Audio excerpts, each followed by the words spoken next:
कहते हैं कि दुनिया में मन सबसे ज्यादा शक्तिशाली चीज होती है। अगर किसी चीज को तुम पूरे मन से चाह लो तो तुम उसे हासिल कर सकते हो। ये मैं नहीं कहता, ये सभी महापुरुषों का कहना है। लेकिन अगर ये सत्य है, ये सच है, तो जो हम अपने मन से चाहते हैं वो हमें हासिल क्यों नहीं होता है। भाई, कोई भी इंसान अपने मन में दुख तो नहीं चाहेगा, लेकिन वो रहता तो दुखी है। हर इंसान अपने मन से तो कामयाब होना चाहता है, खूब पैसा कमाना चाहता है, लेकिन फिर भी वो कामयाब नहीं होता। भला ऐसा दुनिया में कौन इंसान होगा जो अपने मन में ये चाहेगा कि मैं नाकामयाब रहूं या मैं पैसा ना कमाऊं। सोचने की बात है। तो इसमें दो चीजें निकल के सामने आती हैं। या तो वो महापुरुष गलत थे जिन्होंने ये बात बोली कि मन से चाही हुई चीज हासिल हो जाती है, या फिर हम गलत हैं। आज की कहानी जो मैं आपको सुनाने वाला हूँ उसमें आपको एक ऐसा मंत्र मिलेगा। उसे समझने के बाद आपको एक ऐसा मंत्र पता चलेगा जिससे आप ये समझ पाएंगे कि अपने मन से कोई भी चीज कैसे करवाई जाती है, मन में किसी भी बात का बीज कैसे बोया जाता है। ये इस कहानी से आपको अच्छी तरह से समझ में आ जाएगा, और इससे आप ये भी समझ पाएंगे कि आकर्षण का नियम, लॉ ऑफ अट्रैक्शन कैसे काम करता है। कहानी छोटी सी है लेकिन बहुत ही गहरी है। इससे पहले कि आप इस कहानी में खो जाएं, इस चैनल को सब्सक्राइब जरूर कर लें। तो चलिए ये कहानी शुरू करते हैं। एक बार की बात है, एक आदमी के जीवन में सिर्फ दुख ही दुख थे। वो जो भी काम करता उस बेचारे का वो काम पूरा ही नहीं होता। घर में आता तो घर में कलेश बना रहता, किसी से कोई मदद मांगता तो कोई उसकी मदद नहीं करता। ऐसा लगता था कि चारों ओर से दुखों का पहाड़ उसी पर टूट पड़ा है। उसे समझ नहीं आ रहा था कि मैं इन दुखों से पार कैसे पाऊं। वो दिन रात यही सोचता रहता कि अपने दुखों से छुटकारा कैसे पाना है। इसी कारण से वो रात में सो भी नहीं पाता था। उसकी आंखों के नीचे बड़े बड़े काले घेरे बन गए थे, जो इस बात का प्रतीक थे कि वो आदमी कितना दुखी है और कितना चिंतित है। कभी कभी तो उसके मन में आत्महत्या करने के भी ख्याल आते थे, लेकिन अपने परिवार की चिंता करके वो ये कदम नहीं उठा पाता था। वो इतना दुखी हो गया कि उसने निर्णय किया कि वो इन दुखों से छुटकारा पाके रहेगा। इसके लिए चाहे उसे कितनी भी मेहनत करनी पड़े, कुछ भी करना पड़े, चाहे अंगारों पे चलना पड़े, लेकिन इन दुखों से छुटकारा हासिल करके रहेगा। ऐसे ही एक दिन उसने अपने मित्र से पूछा कि मैं अपने जीवन को कैसे सुधारूं। उसके मित्र ने उसे बताया कि तुम किसी बाबा के पास जाओ। बाबाओं के पास ऐसा मंत्र होता है जिससे सारे दुख मिट जाते हैं, जीवन खुशियों से भर जाता है और धन संपदा भी हासिल हो जाती है। तुम किसी ऐसे बाबा को ढूंढ लो, बस तुम्हारा काम बन जाएगा। उस आदमी के मन में ये बात पूरी तरह से पक्की बैठ गई कि कोई बाबा ही मेरा दुख दूर कर सकता है, और इसीलिए उसे किसी भी बाबा के बारे में पता चलता तो वो उस बाबा के पास पहुंच जाता। वो उस बाबा को अपनी समस्या बताता और उससे उसका समाधान पूछता और कहता कि बाबा, मैं कुछ भी करने के लिए तैयार हूं, लेकिन मेरी इन समस्याओं से मुझे छुटकारा दिला दीजिए। आप जो कहेंगे मैं वो करूंगा, लेकिन मेरे जीवन को सुधार दीजिए। बाबा उसे कुछ टोने टोट के बता देते थे करने के लिए, और बदले में दान दक्षिणा ले लेते थे कि ये टोना टोटका करने के बाद तुम्हारे घर में सुख शांति बनी रहेगी, बस इस टोटके को पूरी विधि के साथ करना। वो आदमी घर लौटकर पूरी विधि के साथ टोने टोटके करने लगा, लेकिन बहुत टोने टोटके करने के बाद भी उसके जीवन में कुछ बदलाव नहीं आया। इसके विपरीत उसका जीवन और ज्यादा दुखी हो गया। जो भी बाबा उसे टोना टोटका देता था वो बदले में उससे दान दक्षिणा लेता था, जिससे उसका धन भी धीरे धीरे खत्म हो रहा था। इससे उसके जीवन में दुख और ज्यादा बढ़ गए। तब उसे लगा कि बाबाओं के पास जाने से तो मेरे जीवन में दुख कम होने की बजाय बढ़ते ही जा रहे हैं, तो मुझे क्या करना चाहिए? बाबाओं के पास जाऊं या ना जाऊं? फिर एक दिन एक आदमी ने उसे बताया कि तुम अपने घर में किसी पंडित को बुलाकर हवन करवा लो। हवन होगा, घर शुद्ध हो जाएगा। कोई भी बुरी ऊर्जा होगी घर में तो वो घर से बाहर चली जाएगी। किसी पंडित को बुलाकर पूरे विधि विधानों से मंत्रोच्चारण कराओ और हवन कराओ, जिससे घर में सुख शांति आए। उस आदमी के मन में ये बात बैठ गई और उसने एक पंडित को अपने घर पर बुलाकर हवन करवा दिया। हवन अच्छी तरह से संपन्न हुआ। बदले में पंडित ने भी अच्छी दान दक्षिणा ली और उसके बाद वो वहां से विदा हो गया।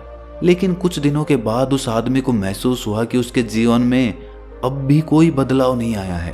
अब वो आदमी पूरी तरह से दुखी हो गया और ज्यादा परेशान हो गया। अब तो उसे लगने लगा था कि मेरे जीवन में से दुख कभी खत्म ही नहीं होंगे। और यही सोच सोच कर उस आदमी का बुरा हाल हो गया था।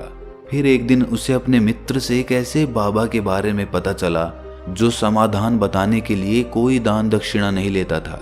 उस आदमी को लगा कि ये बाबा दूसरे बाबाओं की तरह नहीं हो सकता, क्योंकि ये दान दक्षिणा तो लेता ही नहीं, और अगर दान दक्षिणा नहीं लेता तो ये सच में कोई सिद्ध बाबा होगा। और यही सोचकर वो उस बाबा के पास पहुंच जाता है। जब वो आदमी वहां पर पहुंचता है तो वो बाबा ध्यान में बैठे हुए थे। ये देखकर वो आदमी वहीं पर चुपचाप बैठकर ध्यान से बाहर आने का उनका इंतजार करने लगा। थोड़ी देर बाद बाबा ने आंखें खोली तो सामने एक दुखी और परेशान युवक को बैठे देखा। वो उसकी आंखों के नीचे काले घेरे देखते ही समझ गया कि ये आदमी अपने जीवन से कितना परेशान है। उसे संबोधित करते हुए बाबा ने पूछा कि बच्चा, क्या चाहते हो? बाबा के पास क्या लेने आए हो? उस आदमी ने कहा कि बाबा, मैं अपने जीवन से बहुत परेशान हूं। मैंने इन दुखों को दूर करने के लिए बहुत सारे रास्ते अपनाए, हर वो तरकीब करके देखी जो किसी बाबा ने मुझे बताई, हर वो काम किया जो किसी भी इंसान ने मुझसे करने को कहा, लेकिन मेरे जीवन में दुखों में कोई कमी नहीं आई। बाबा, इसके विपरीत मेरे जीवन में दुखों में बढ़ोतरी हो गई। मुझे समझ नहीं आ रहा है कि मैं क्या करूं। कभी कभी तो मैं आत्महत्या करने की सोचता हूं, लेकिन अपने परिवार की सोचकर मैं ये कदम नहीं उठा पाता। मैंने आपके बारे में बहुत सुना है बाबा, और मैं बहुत उम्मीद के साथ आपके पास आया हूं। कृपया करके मुझे कोई ऐसा मार्ग बताएं जिससे मुझे अपने दुखों से छुटकारा मिल जाए। मैं अपने दुखों से छुटकारा पाने के लिए कुछ भी करने को तैयार हूं। आप मुझे कोई भी रास्ता बताएं, चाहे वो रास्ता कितना भी कठिन क्यों ना हो, मैं उसको पार करके रहूंगा। बाबा ने महसूस किया कि आदमी तो सच में बहुत परेशान है। बाबा ने उसकी बात सुनकर कहा कि बच्चा, दुखों को दूर करने के लिए मंत्र ऐसे ही नहीं मिलते। मंत्र पाने के लिए कुछ करना पड़ता है। तुम कुछ कर सकते हो? ये सुनकर पहले तो उस आदमी ने सोचा कि ये बाबा भी मुझसे दान दक्षिणा ही मांगेंगे, लेकिन और कोई रास्ता ना पाकर उस आदमी ने कहा कि बाबा, आपको जितनी भी दान दक्षिणा चाहिए मैं देने के लिए तैयार हूं, लेकिन आपका मंत्र सच्चा होना चाहिए, वो पूरा होना चाहिए, उसका फल मुझे मिलना चाहिए। उसके बाद मैं आपको जो भी दान दक्षिणा लेना चाहते हो वो दे दूंगा। बाबा ने कहा कि दान दक्षिणा तो बहुत छोटी सी चीज है, मुझे वो नहीं चाहिए। इस पर वो आदमी सोच विचार करके बोला, तो बाबा, मैं अंगारों पे भी चलने के लिए तैयार हूं, आप मुझे बस आज्ञा दीजिए। बाबा ने कहा कि अंगारों पे चलने वाली छोटी चीज मैं तुमसे नहीं कराने वाला। मैं जो तुमसे कराने वाला हूं वो बहुत कठिन मंत्र है, उसे पूरा कर पाओगे? बाबा ने कहा कि बाबा, आप मुझे बताइए तो सही, मुझे करना क्या होगा, मैं कुछ भी करने को तैयार हूं। इस पर बाबा ने उसे कहा कि यहां से जब तुम अपने घर जाओ तो रास्ते में अपने मन में ये दोहराते जाना कि मैं सुखी हूं, मैं सुखी हूं, मैं सुखी हूं। बार बार अपने मन में यही दोहराना, और याद रहे जुबान पर ये नहीं आना चाहिए, ये सिर्फ मन में दोहराना है।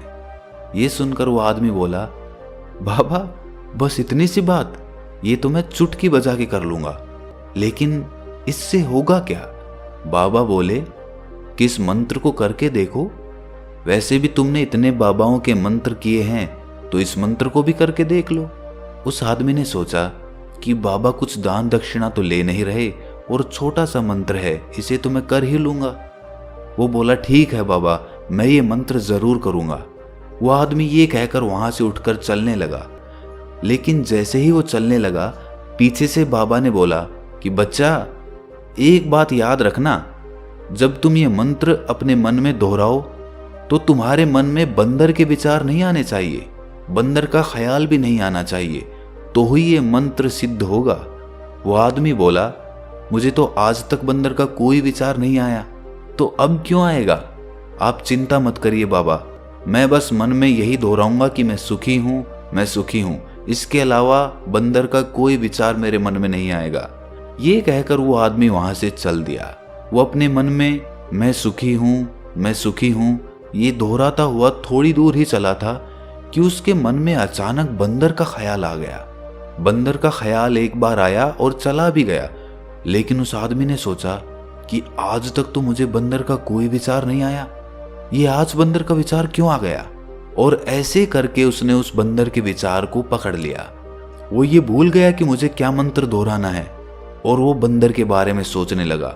जब थोड़ी देर बाद उसे फिर से होश आया तो वो फिर से अपना वही मंत्र दोहराने लगा जो बाबा ने उसे बताया था, मैं सुखी हूँ, मैं सुखी हूँ। लेकिन अचानक से उसे सामने एक बंदर दिखाई दिया और ये देखकर उसके मन में फिर से बंदर का विचार उठ गया और वो अपने अंदर से इस विचार को बाहर फेंकना चाहता था। वो चाहता था कि मेरे अंदर किसी भी तरह बंदर का विचार ना आए, लेकिन उसे तो सामने बंदर ही दिखाई दे गया। ऐसे ही जद्दोजहद करते करते वो घर पे पहुंचा और घर पे पहुंचने के बाद अपनी पत्नी को कहा कि हे बंदरिया, मुझे खाने में बंदर परोस दो। और जब उसे एहसास हुआ कि उसने क्या बोल दिया तो वो अपने बाल नोचने लगा। वो दीवारों में सर मारने लगा कि आज तक मुझे बंदर का कोई विचार नहीं आया और आज मुझे ये क्या हो गया है कि मुझे हर जगह बंदर ही बंदर नजर आ रहे हैं, ये कैसी माया है। यही सोच सोच कर वो आदमी रात भर सो नहीं पाया। रात भर करवटें बदलता रहा और सुबह उठकर सीधे उसी बाबा के पास पहुंच गया और उसके चरणों में गिरकर कहा कि बाबा, पता नहीं क्या चमत्कार हो रहा है, आज तक मुझे बंदर का कोई विचार नहीं आया, लेकिन कल से जब से आपने मुझसे कहा कि बंदर का विचार नहीं आना चाहिए, तब से मुझे हर जगह बंदर ही बंदर नजर आ रहे हैं। उस आदमी ने कहा कि बाबा, मुझे तो आपके पीछे पेड़ पर बैठा हुआ बंदर भी केले खाता हुआ दिखाई दे रहा है, ये हो क्या रहा है बाबा। ये सुनकर बाबा हंसने लगे। बच्चा, मन का जाल एक ऐसा जाल है जिसे समझ पाना इतना आसान नहीं है। बंदर तो तुम्हारे रास्ते में पहले भी आते थे। जब तुम मेरे पास आए थे तो इन्हीं पेड़ों पे ये बंदर घूम रहे थे, लेकिन तब तुम्हारे ध्यान में ये बंदर नहीं था, तब तुम्हारे ध्यान में सिर्फ अपने दुख थे। इसके बाद बाबा ने उसे बताया कि बच्चा, हम जिस चीज से भी दूर भागना चाहते हैं वही चीज हमारे मन में बहुत गहरे में प्रविष्ट हो जाती है, वो हमारे अंतर मन में समा जाती है।